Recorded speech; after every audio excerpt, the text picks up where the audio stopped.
পারো?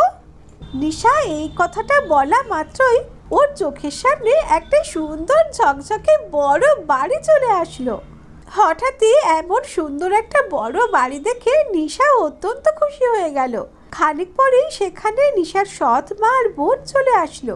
কি রে মহারানী, এতক্ষণ ধরে বাড়ি থেকে বেরিয়েও তোর ঘরে ফেরার নাম নেই?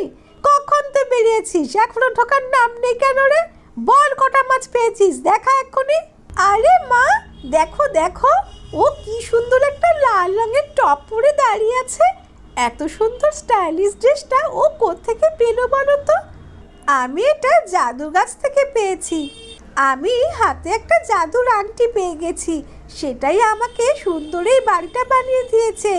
আর জাদুর লেহেঙ্গা গাছে অনেক রকমারি ড্রেস ছিল, সেখান থেকে আমি এই লাল টপটা পেয়ে গেছি। এই, আমারও তোর মতো এই